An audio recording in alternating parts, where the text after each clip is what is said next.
Volume 6 of RWBY left us off arriving at Atlas, where we witnessed Ironwood's army prepared and ready for battle, as well as Salem's army being created and ready to head over to Atlas and meet Ironwood's army head on. With that being the case, it seems like we are on the precipice of the Second Great War that will eventually consume all of Remnant. Now, ideally, this war will be fought between a united Remnant versus the Grimm and Salem, the one constant threat that has been threatening the people of Remnant since the world's inception. Now, I say ideally because there's also tensions that are quite high within the kingdom itself. In particular, what we saw in the Volume 7 trailer in Atlas. Mantle is seeming to be a little bit oppressed by Atlas, with Atlas hogging a lot of the technology and wealth for itself, and Mantle kind of getting the hand-me-downs of that. With that being the case, there is definitely going to be conflict and everything that's going to have to be dealt with in Volume 7, Volume 8, for the entire time that we are in Atlas. Now, with that being the case, I think it's time that we go over what we know about the First Great War and how I believe Remnant almost came to its end in more ways than one. Back in the very first volume of RWBY, Ozpin gave a speech to the new students, going over a little bit about the Great War, that the initial cause of it was because of a conflict, but that it all started because expression, individuality, and art was being suppressed by the Kingdom of Mantle. It initially sparked because of a Grimm attack, and they were doing this as a way to lessen the frequency of attacks and, pressured Mantle, or pressured Mistral, into that as well. Now, Mistral, of course, didn't do that to the same extent. They kept all of the art and expression and happiness for themselves in the capital, but the surrounding areas they forced the suppression on. Then the initial spark happened when Mistral decided to go over and try to occupy an island that was on the outskirts of the Kingdom of Vale. And of course, the King of Vale tried to mitigate things, let them have the territory, but conflict ended up breaking out, and thus the war began. In the overall speech that Ozpin was giving, he did mention one key phrase that I think will become all too relevant in the coming volumes. If we do not learn from history, we are destined to repeat it. And I think he was definitely referring to the Great War and the desperation that people felt. Now, the war consumed all of Remnant. Vale was initially against Mistral and Mantle. Vacuo was a third party that remained neutral until the conflict started growing. Mistral and Mantle started to try to entice Vacuo into joining their side. With that being the case, Vacuo realized if Vale should fall, they would be the next target. So Vacuo aligned with Vale, and the conflict grew. The war lasted 10 years in the history of Remnant, coming to an end about 80 years before the start of the RWBY series. At which point, it ended in the Vacuo campaign, where Mistral and Mantle tried to cut off the dust source to Vale and Vacuo by taking out Vacuo's dust mines. But the King of Vale led the attack himself. He led it personally, and he ended the war. Now, the history books say that it was due to the odd weather patterns that Vacuo has, the desert and the desert storms that would come along with that, but we know that the King of Vale had crown, scepter, and sword in hand, which we can correctly assume that this King of Vale is a previous incarnation of Ozma. And I believe that in Volume 6 we did get the identity of the King of Vale. That one incarnation of Ozpin, or Ozma I should say, that initially found Jin and asked his 3 questions. What powers do the other relics hold? Where are they located, or where can they be found? And how can I destroy Salem? Now, Jin initially said that you can't, but I don't believe that dissuaded him from trying. He was initially discouraged, as we saw, and that was the end of the Lost Fable, but I think there's still a lot more of history that needs to be expanded upon.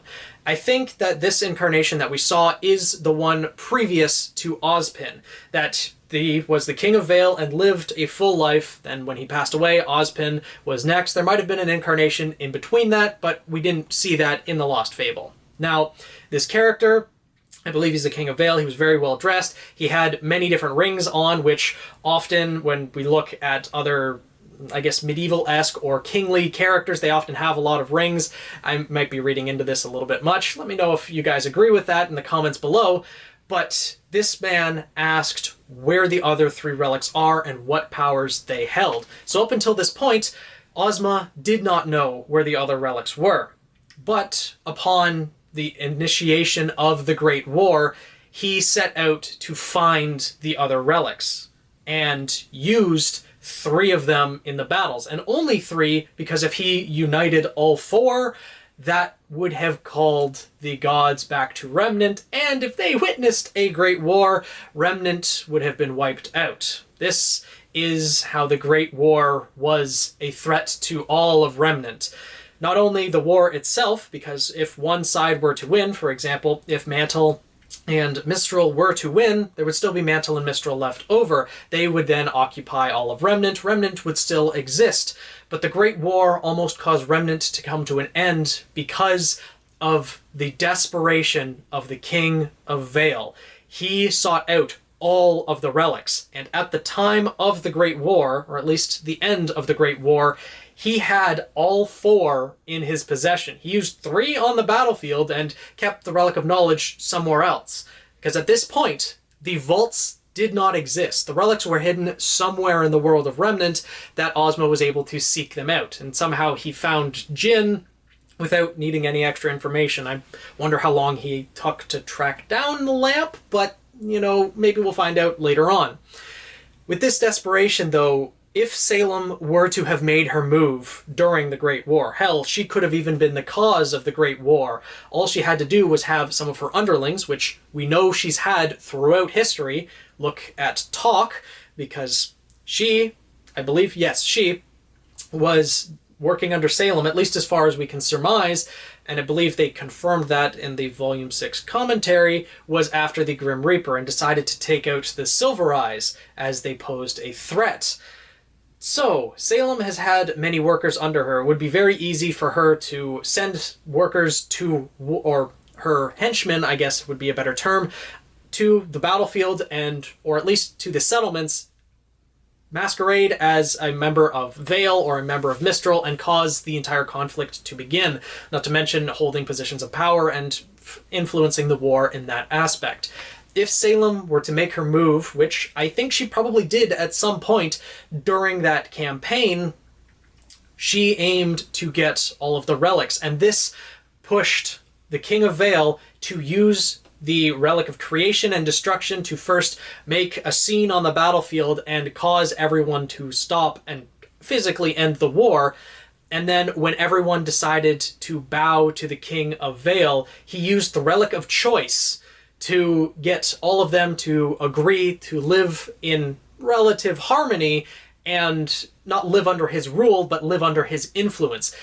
The King of Vale put some of his most trusted advisors in as the heads of the academies that were then established at each of the schools, and he handed a relic to each of them. Now, he wouldn't just hand a relic over to a kingdom that just fought a war, because that would, you know, especially with the way that the leaders of Mistral were at the time, oppressing everyone else, but keeping all of the art and expression for themselves in the capital, I feel like just handing a relic over to them would not be the greatest idea.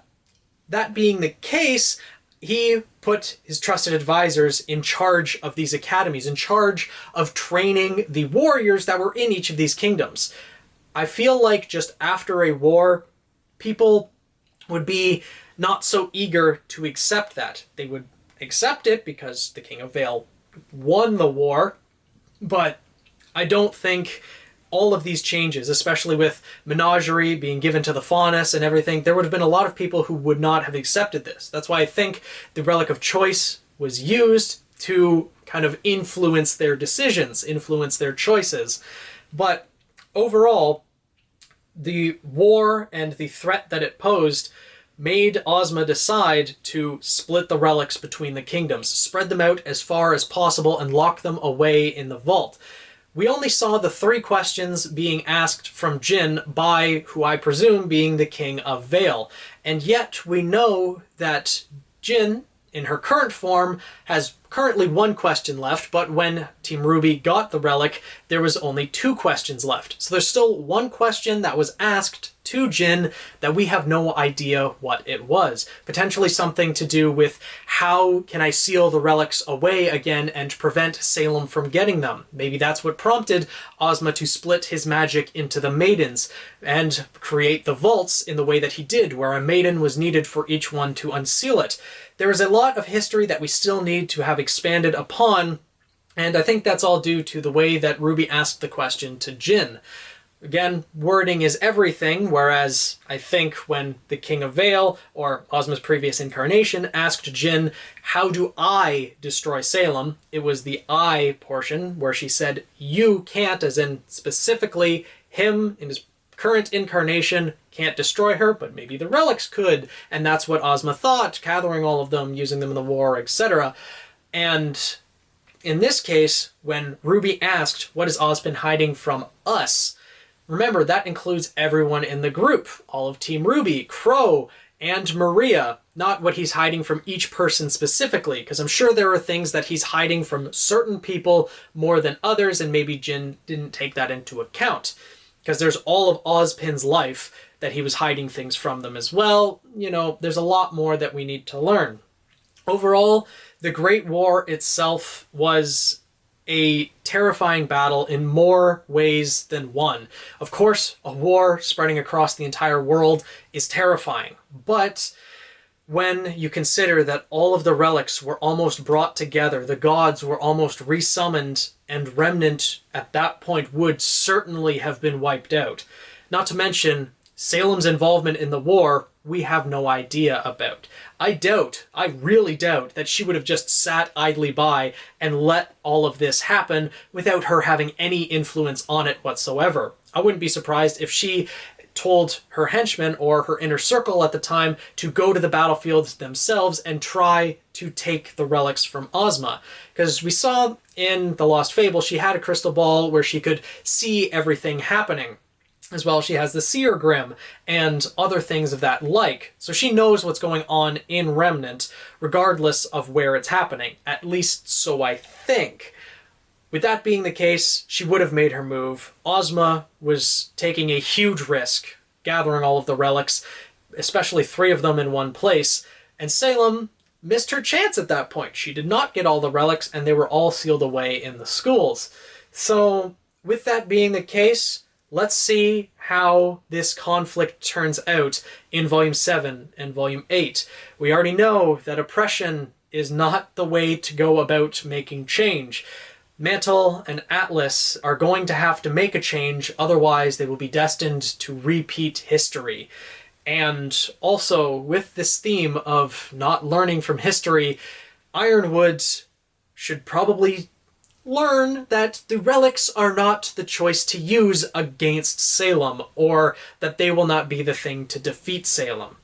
They can maybe be used in the battle to gain a means of defeating her, but overall, they themselves will not be the way to end a war and end a conflict. Ironwood has yet to learn that, and I think Ozpin's going to come back and try to plead with him that that is not the way to go about things. Don't use the Relic of Creation or the Relic of Knowledge in that fashion, and, you know, especially if they get the Relic of Destruction, etc. So let me know what you guys think as to how this conflict is going to turn out. Do you think history is going to repeat itself with the way that the Great War went in the past, and that this will be the second Great War? Do you think it's only going to be fought between a united Remnant and the Grimm and Salem, or do you think that multiple conflicts will break out within the kingdoms as well? Similarly to Mantle and Atlas being in conflict. As well, since the communication towers have been destroyed, kingdoms are uneasy. Leonardo, the head of the Mistral Academy, has been taken out, so Mistral Academy is no longer functioning. Beacon Academy is no longer functioning. Salem is working to make Remnant not united, so that she will be able to sweep across the nation and take it out in one fell swoop, or at least one kingdom at a time.